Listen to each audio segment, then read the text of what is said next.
أشهد أن لا إله إلا الله وحده لا شريك له وأشهد أن محمدا عبده ورسوله أما بعد فأعوذ بالله من الشيطان الرجيم بسم الله الرحمن الرحيم الحمد لله رب العالمين الرحمن الرحيم مالك يوم الدين إياك نعبد وإياك نستعين اهدنا الصراط المستقيم صراط الذين أنعمت عليهم غير المغضوب عليهم ولا الضالين.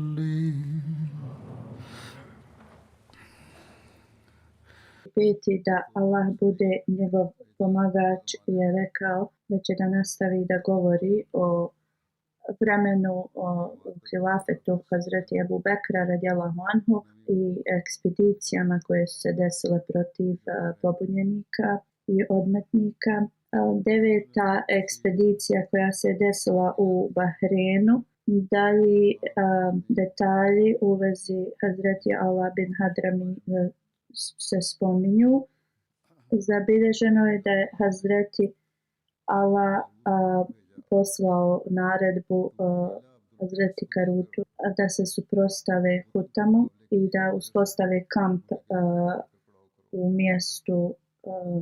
Hazreti Ala je znači spremio svoju armiju da se bore protiv Hutam i također je tu on napravio svoj kamp i u tom mjestu svi idolopoklonici su se također sakupili i svi muslimani su se okupili oko kampa Hazreti Ala. Znači oba dvije armije su iskopali rovove i išli su preko tih svojih rovova u bitku i onda bi se navečer vraćali iza tih rovova. Tako su se borili jedan mjesec. Jedno večer muslimani su čuli kako neprijatelji slave.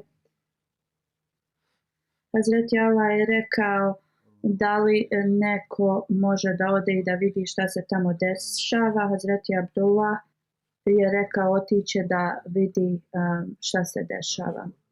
Kad se vratio, rekao je da su neprijatelji svi pod dejstvom alkohola i znači da jednostavno se ponašaju tako.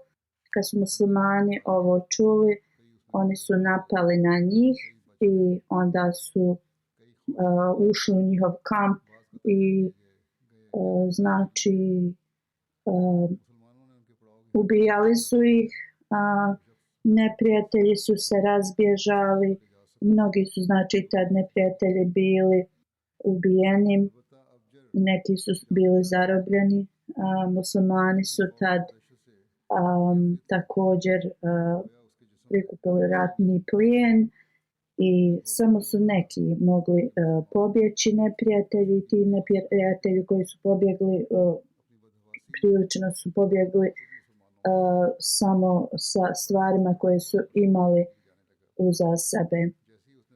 Hutam je pobjegao na svom konju iako je bio pijan, ali Hazreti Kejs bin Asim ga je stigao dok se je penjao na svog konja i ubio ga je. Onda su muslimani znači pokupili njihovu sav taj ratni plijen i krenuli su za njima. Hazreti Kejs bin Asim je prišao blizu Abdžera, ali njegov konj je bio jači od konja Hazreti Kejsa. bojao se da će mu pobjeći i onda je pogodio njegovog Abdžarovog konja sa strijelom, ranivši tako, ali je zabilježeno da je Abdžar tad pobjegao. U jednom hadisu se prenosi da je Hazret Kejs udario Abdžara u njegovu glavu i da je probao njegov taj oklop i onda ga je ponovo udario i da ga je ostavio da krvari. Izutra je Hazret Ala podijelio ratni plijen s onima koji su učestvovali u borbi. Oni koji su bili vrlo spretni i hrabri borci dobili su također odjeću ovih vođa koji su učestvovali od nevjernika. To je bio Hazreti Hafif bin Munzir, Hazreti Kejs bin Asem i Sumama bin Asal. Hazret Sumama je dobio neki vrlo dobar ogrtač crni koji je pripadao Hutamu, koji je Hutam nosio vrlo sa velikom sa velikim ponosom dok ga je oblačio. Hazreti Ebu Bekr je bio informisan u vezi ovog uspješnog ove borbe. Hazreti Ala mu je poslao pismo i informisao ga je da su pobjedili ovi i kako je Zaid i Muamer ubili Hutama. Rekao je da je uzvišeni Allah omogućio da jednostavno neprijatelji postanu slabiji i jednostavno da ne razmišljaju svjesno zato što su se vinom napili. Rekao je da su prešli preko njihovih rovova i ušli u njihov kamp i oni su bili u pijanom stanju i bili su u stanju da ih poubijaju. Neki su kao samo pobjegli. Hazret Ala je osvojio Hadžar i to okolna mjesta, ali mnogi Perzijci su ostali u opoziciji novoj vladi. I često bi govorili da nova vlada iz kao Medine će uskoro da bude kao zbačena s vlasti, govorili bi to svom narodu i da kao ispomoćna armija dolazi njima u pomoć. Vijesti o ovome su stigle do Ebu Bekra radijallahu anhu i on je napisao Hazreti Ala pismo i rekao ako su ove informacije tačne da dolazi ta ispomoćna armija, rekao je da pošalje armiju da ih uništi ako to bude istina. I da zada strah svim tim plemenima koji njih podržavaju. U Darinu su se neprijatelji sastali. Neki historičari kažu da se ta borba desila u vrijeme Ebu Bekra radijallahu anhu. Kako god neki kažu da borba Darin se desila u toku vremena ili hilafeta Hazreti Omera radijallahu anhu. U svakom slučaju, neprijatelji su se tu sastali. Darin je bio ostrvo blizu Bahreina. Kršćani su se tu su boravili. I također ovi neprijatelji koji su pobjegli od Ala su se naselili na to ostrvo. Hazreti Ala bin Hadrami je napisao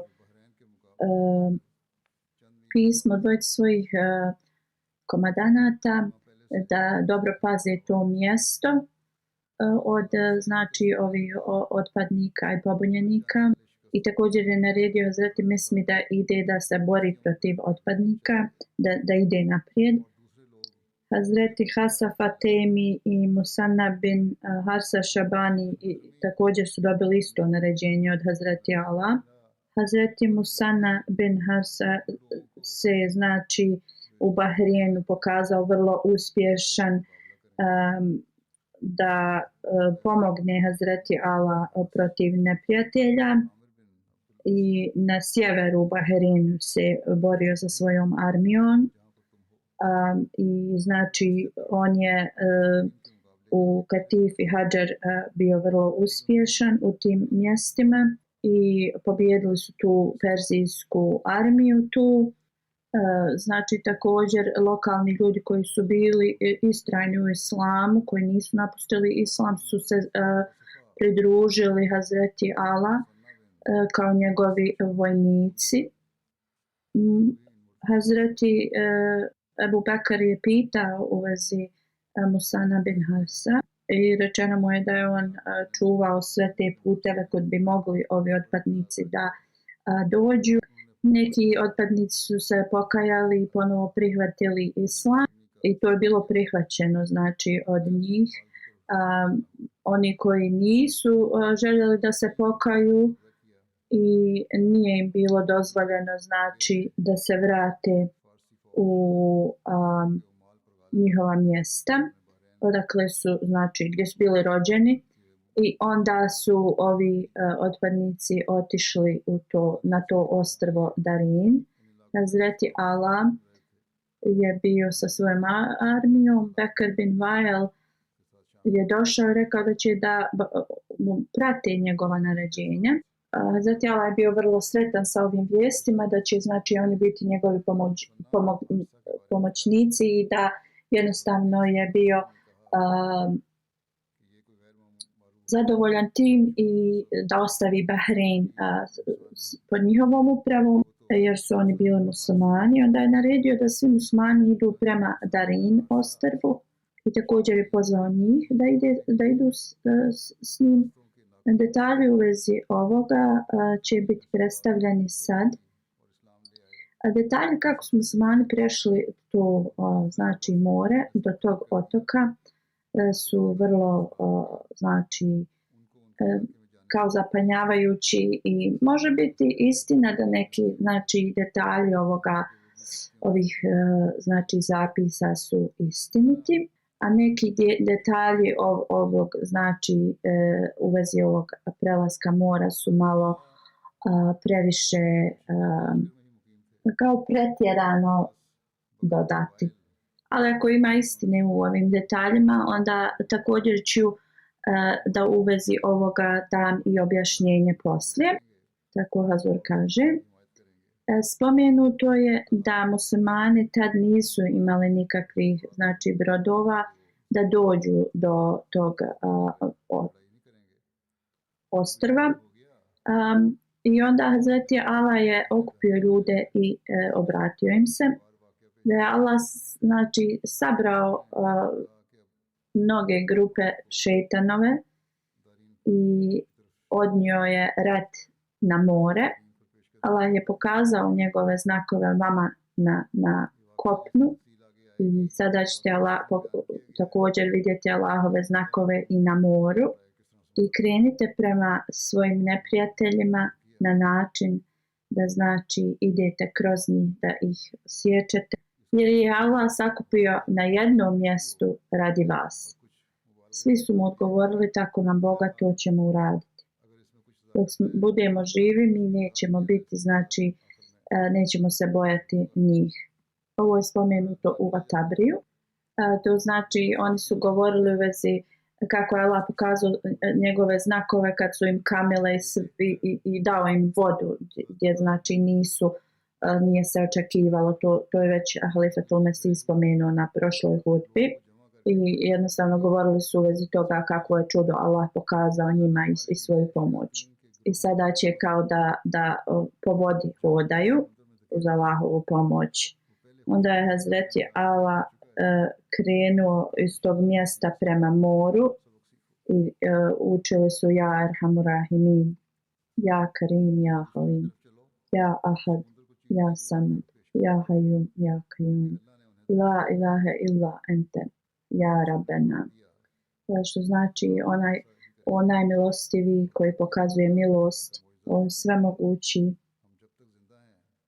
o Bože koji si jedan, istrajni, nezavisni, jedini onaj za kojeg mi trebamo biti zavisni, živi i onaj koji daje život drugima i mrtvima, o Allahu koji si živi, onaj koji je sam dovoljan.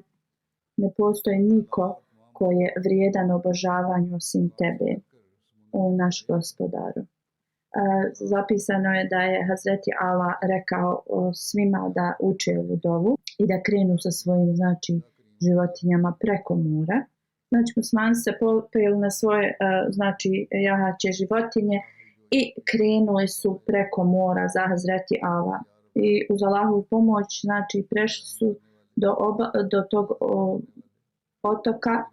Izgledalo je kao da hodaju po mehkom pijesku na kojem je samo malo vode bilo. Muslimani ništa znači nisu izgubili u tom putovanju preko mora.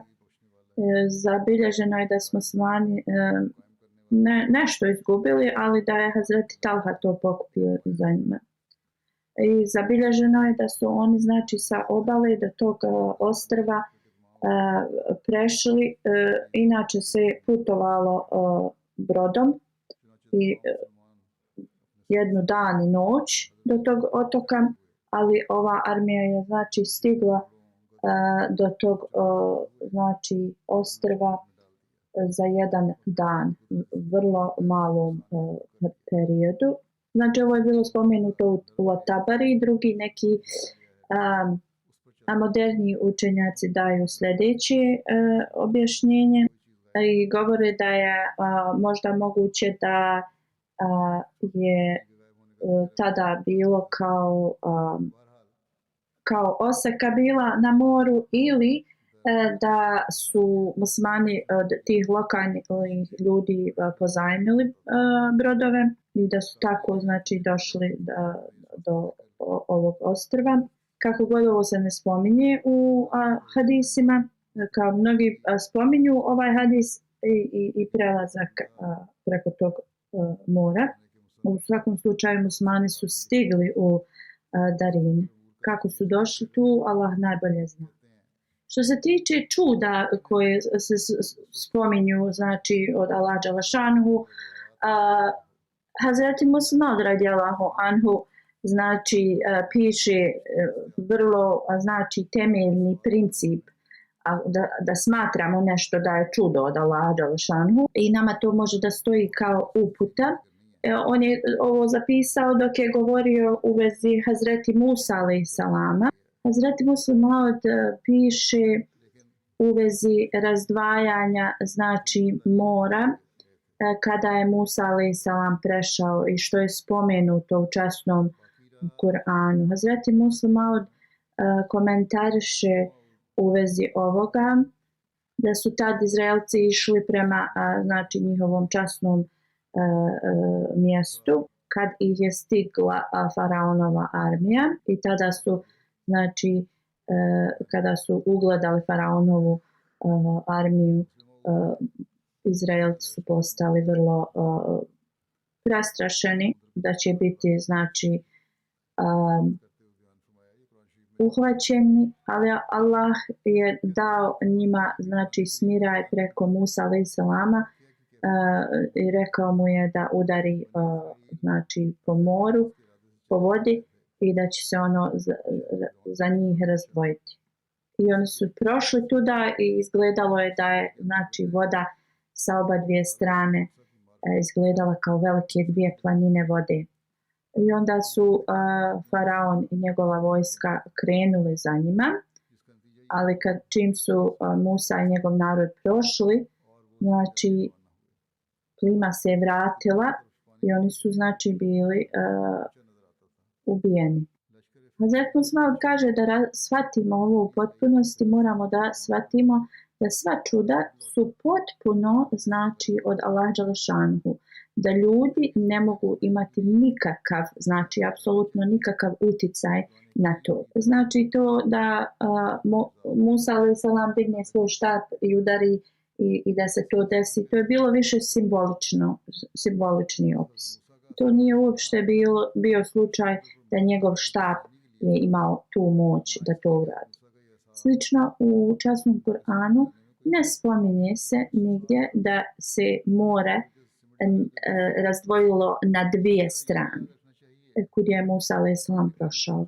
Kur'an koristi dvije riječi, falaka i infalak, što znači da se odalji ili razdvoji. I ovo nam govori da se tad i u vrijeme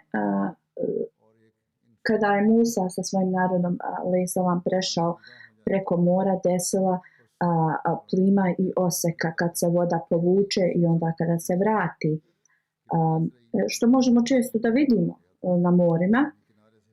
I kada je Napoleon znači stigao u Egipat i osvojio Egipat, otišao je na more kad je bila znači oseka, ali dok je još putovao, plima se vraćala, znači i jedva su kao uspjeli da se spase. Znači način na koji je Musa alejsalam prešao to more i kada je digao svoju ruku, voda se je povlačila i to je bio znači prirodni znači događaj koji kad se voda u moru povlači i poslije nekog vremena sa strujama se vrati i znači mi to nazivamo plimom i oseka. Plima i oseka. Znači faraonova vojska je i dalje bila u moru kada se voda počela da vraća nazad i tako su bili potopljeni. Znači također spominje da faraonova vojska i oni su krenuli bar dan poslije Musa alejsalam. Tako da je Musa alejsalam imao toliko vremena da pređe preko mora u tom periodu sa svojim narodom kada se voda bila povukla. U vrijeme kada je faraon stigao, znači bilo je već kasno za njegov narod i krenuli su i bili potopljeni zbog toga što se voda vratila. I za faraona je bilo teško zato što je to već bilo znači potopljeno kopno i njegovi znači taj njegov karavan se već bio zaglavio u mokro tlo i onda nisu se mogli da vrate ni da idu naprijed. Zbog toga voda je nadošla i tako su većina njegove vojske i on bili potopljeni. I onda ih je voda izbacila na kopno faraona i njegovu vojsku.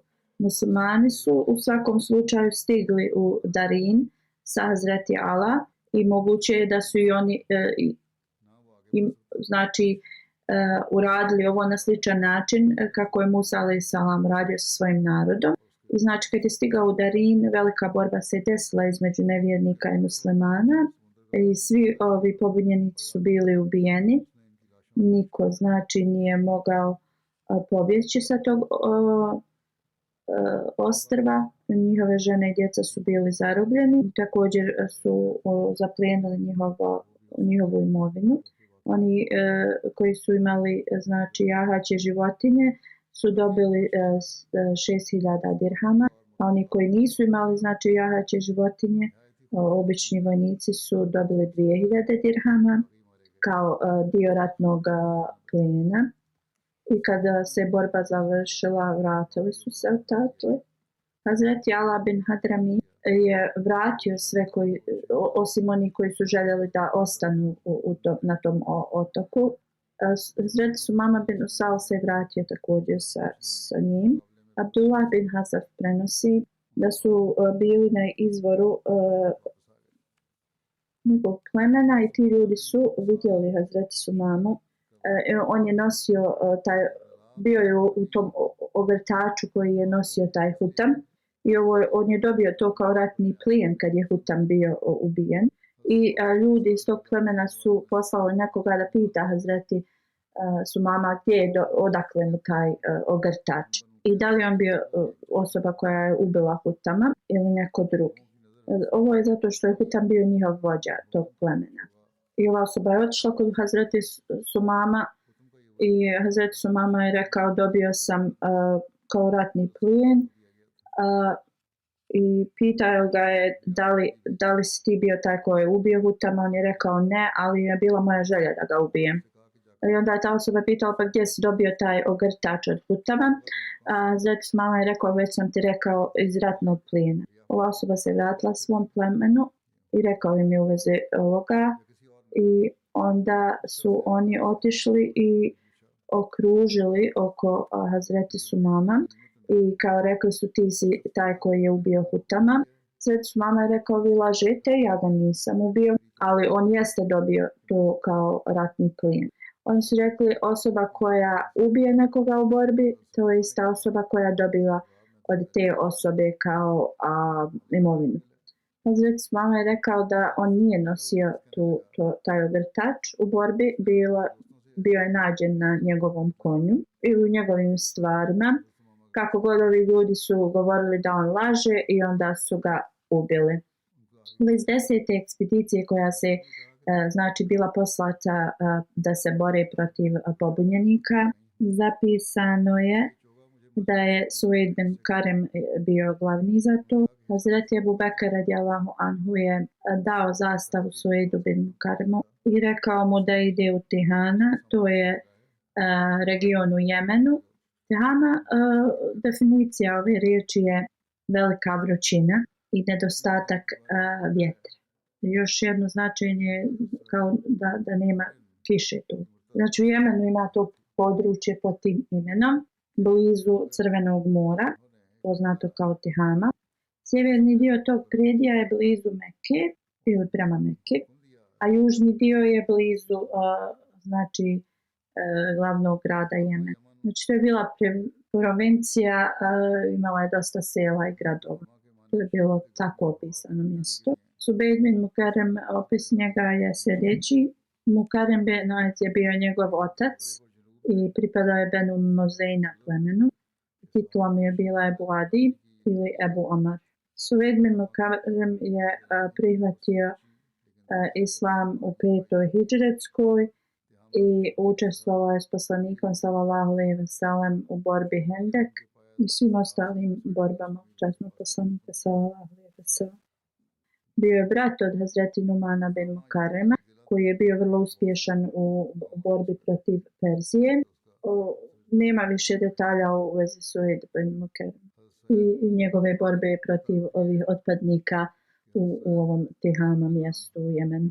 Ali u vezi tih ljudi u Tihama se nalazi neki historijski zapisi, ti koji su znači se odmetli od vjere bili. Poslije Hadžetul Veda u 10. hidžretskoj, časni poslanik sallallahu alejhi ve sellem je znači postavio mnoge ljude da prikupljaju zekat iz regiona u Jemenu. Časni poslanik je podijelio ovaj jemenski region u 7 znači različitih regiona. Tahir bin Abu Ala je bio postavljen u Tihama. Osim nekih običnih Arapa, 2 vrlo važna plemena su tu i boravila.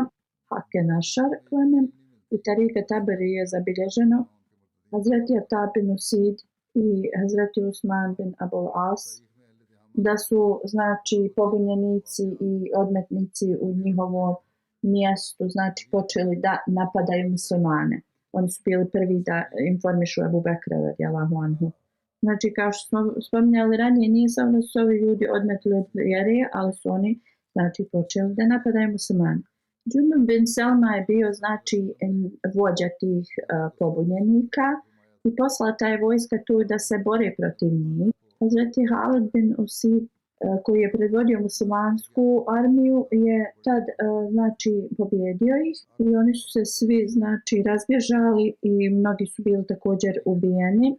I mnogi koji su bili ubijeni bili su iz Benu Šenub plemena i vrlo malo ih je ostalo tad iz tog plemena. Džundub je tad pobjegao, ali poslije se i on vratio u islam. Prema jednom hadisu, poslije smrti poslanika sallallahu alejhi ve sellem, plemena Ak i Ašr, oni su bili znači u tom mjestu Tihama znači najveći pobunjenici su se iz tih 2 plemena.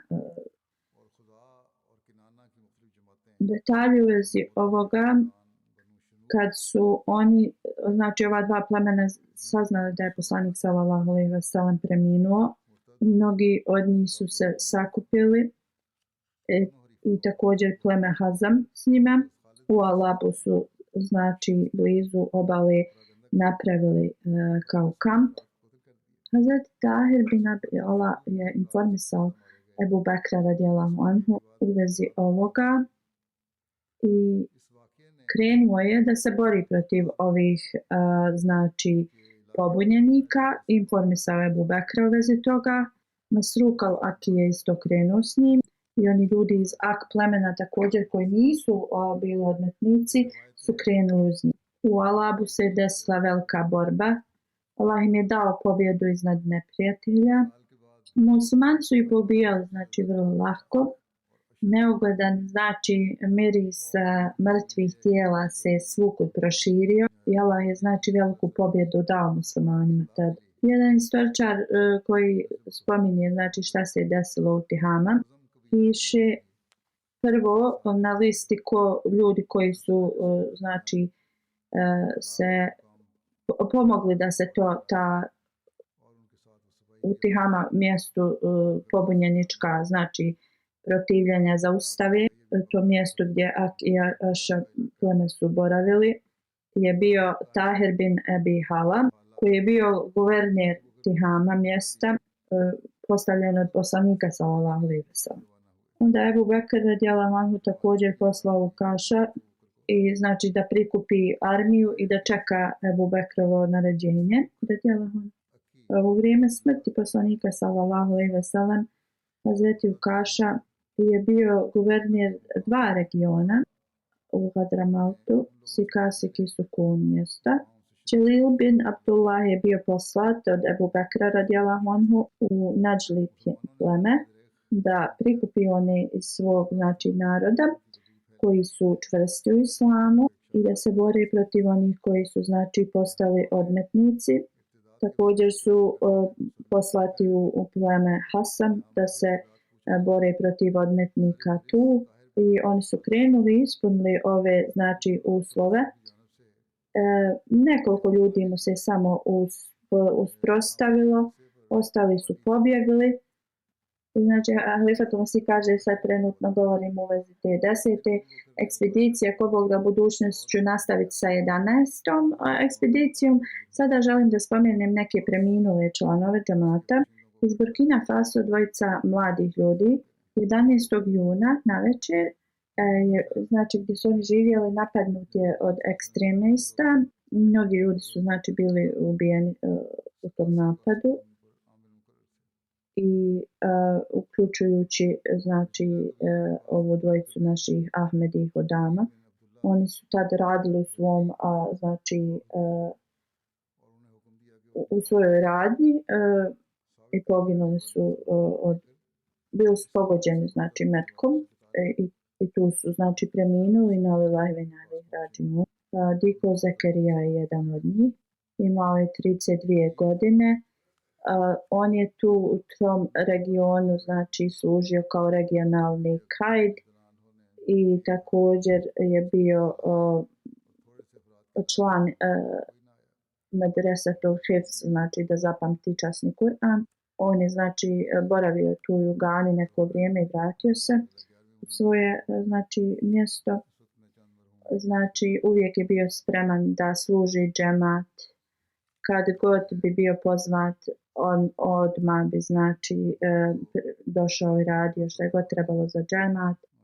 Klanjao je redovno svoje namaze i na file i tahadžud.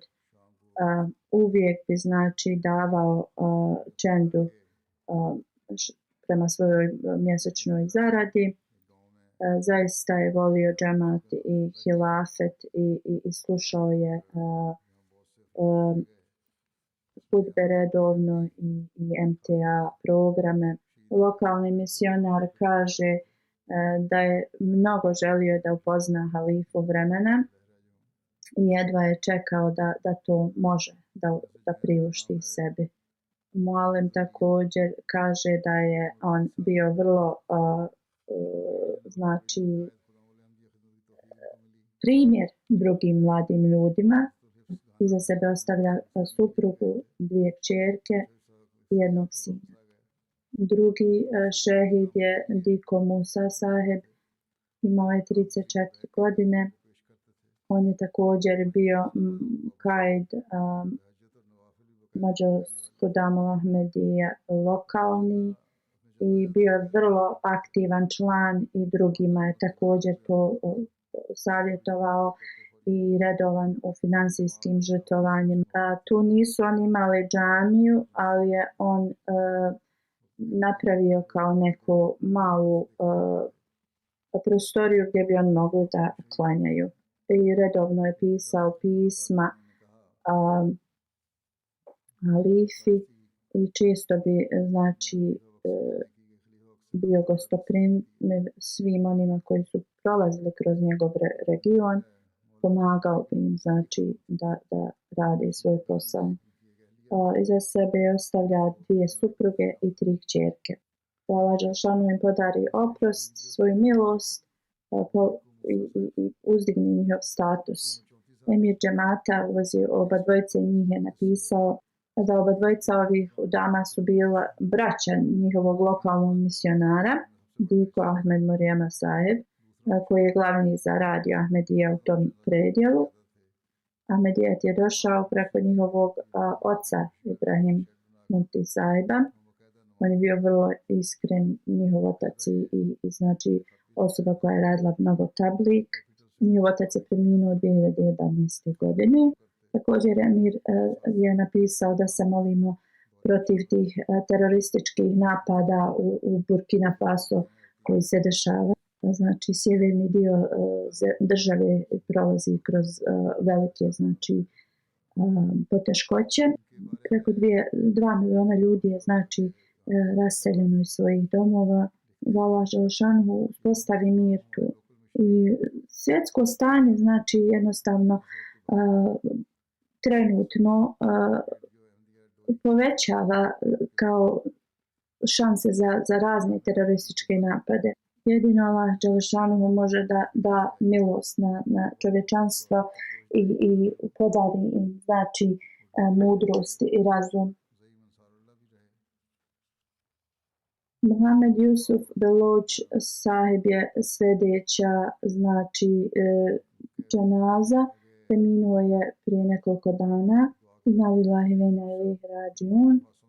Ahmedijat u njegovoj porodici je bio predstavljen od Hazreti Gulam Rasul Rajiki Sahib 1934. godine.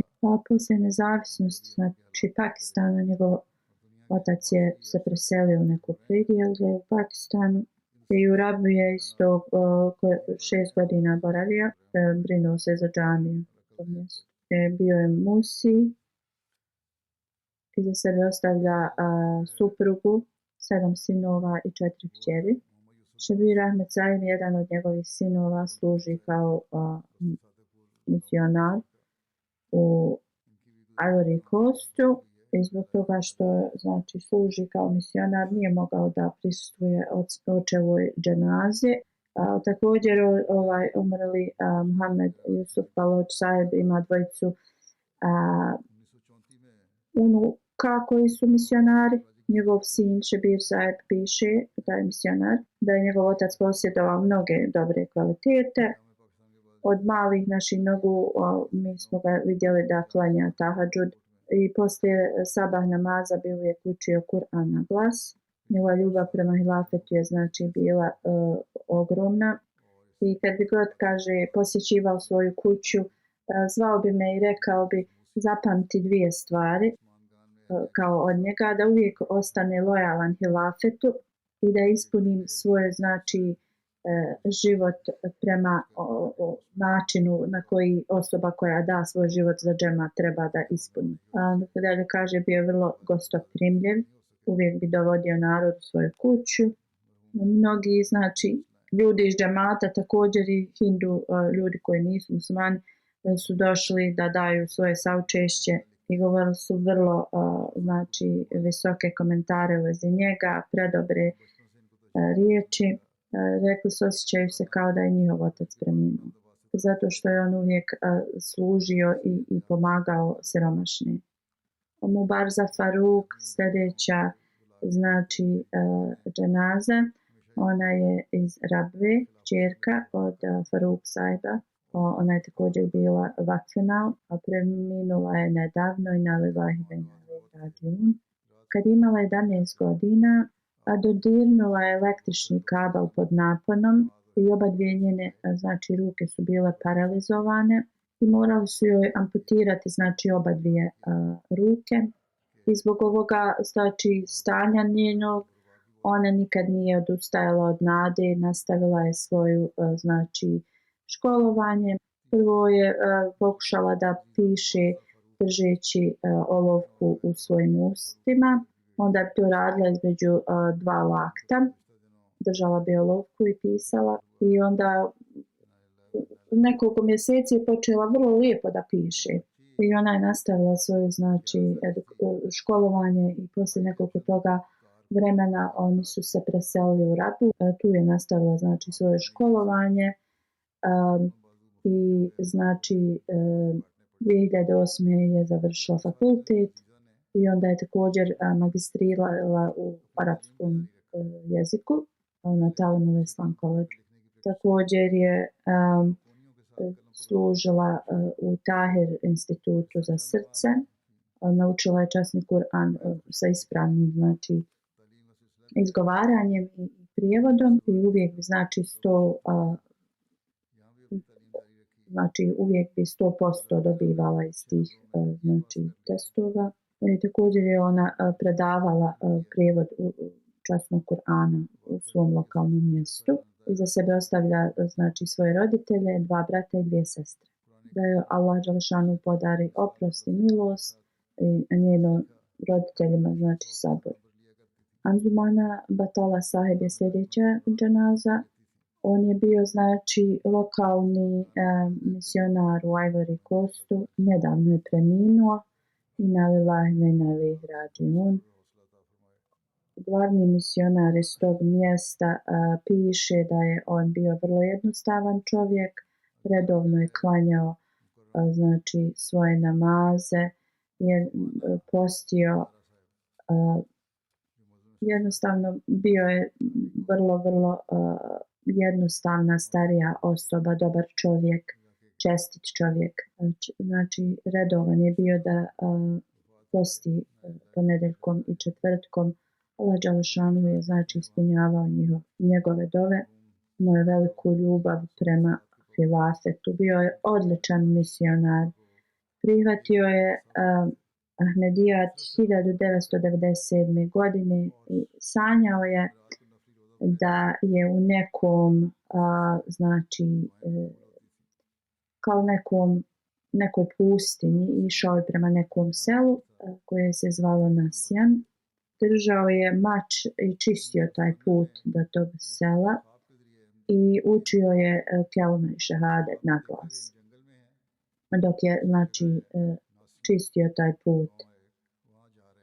I posle ovog sna saznao je da jedan misionar Ahmedi boravi u tom selu, u to selo Nasjan i došao je da znači govori o Ahmedijatu i on je otišao u to selo i kaže kad je čuo poruku džamata, prihvatio je Ahmedijat i rekao je ovo je što mi Allah kroz moj san znači rekao da prihvati.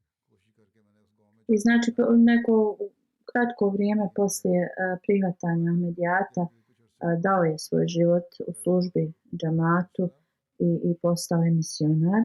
2002. godine kad je civilni rat se desio u njihovoj zemlji, znači nikako nisu imali komunikaciju sa tim centrom gdje se on nalazio.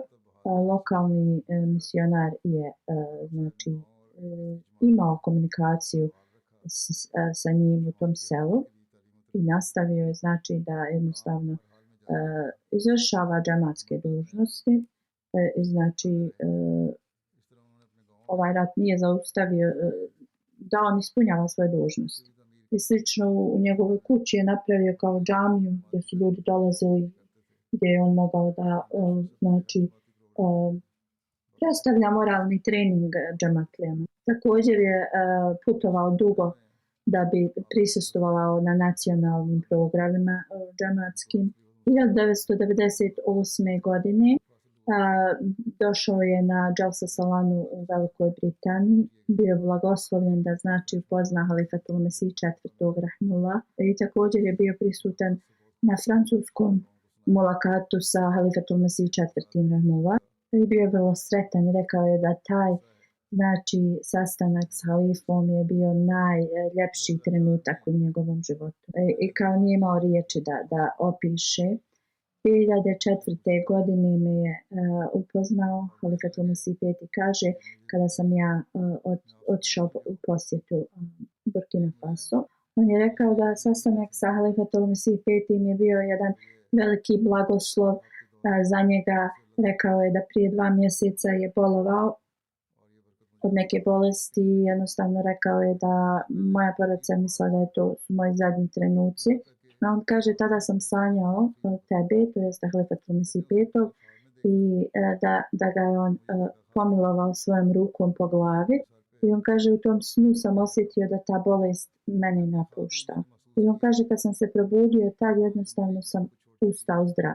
U svakom slučaju kada sam ja bio tu u posjeti, on me je upitao da uradim isto kako je on sanjao u svom snu i primakao je svoju glavu prema meni tako da ja mogu da dotaknem ga svojom rukom. Bio je vrlo sretan. On je potpuno bio lojalan hilafetu i govorio drugima da njegov život je znači jedino da ga koristi da služi vjeru i da će nastaviti cijeli život da to radi. I to je zaista ispunio to obećanje svoje. On je živio znači 94 godine i do zadnjeg dana je bio vrlo aktivan član džamata. Iako je bio star, išao bi sam kao susjedna sela ili gdje god je bio neki džamatski program. 2008. godine me je sreo drugi put u Gani. Bio mnogo sretan što je prisustvovao toj džalsi u Gani. Bandugos Šajt Saib koji je misionar tu piše da je on imao veliku ljubav za misionare koji su došli iz Pakistana. On bi se sastajao s njima i ponašao se prema njima sa velikom čašću i ljubavlju i pažnjom. Bio je među prvima da daje znači financijska žrtvovanja i redovno bi znači davao svoju čendu. Kaže u januaru sam ga posjetio i rekao mi je da znači odlazi ove godine. Ja sam ga kaže pitao da li on putuje negdje. On je rekao odlazim s ovog svijeta.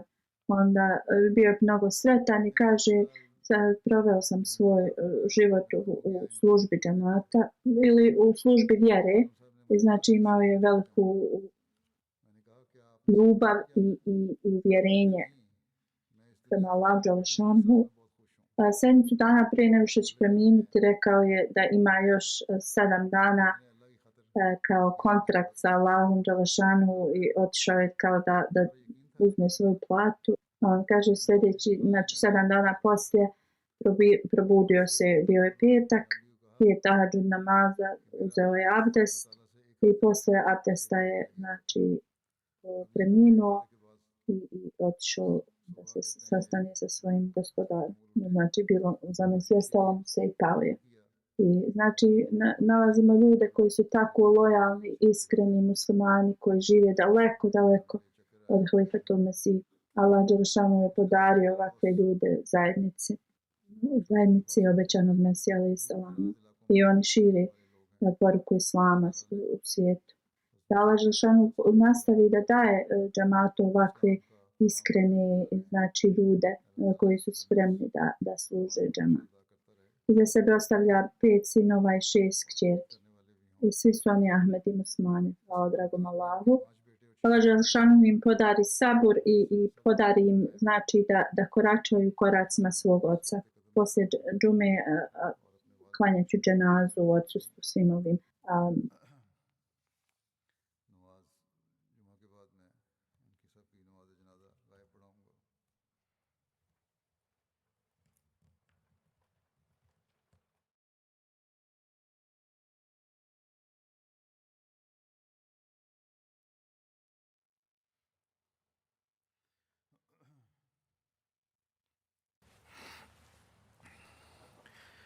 الحمد لله الحمد لله نحمده ونستعينه ونستغفره ونؤمن به ونتوكل عليه ونعوذ بالله من شرور أنفسنا ومن سيئات أعمالنا من يهده الله فلا مضل له ومن يضلل فلا هادي له ونشهد أن لا إله إلا الله ونشهد أن محمدا عبده ورسوله عباد الله رحمكم الله إن الله يأمر بالعدل والإحسان وإيتاء ذي القربى وينهى عن الفحشاء والمنكر والبغي يعظكم لعلكم تذكرون اذكروا الله يذكركم وادعوه يستجب لكم ولذكر الله أكبر.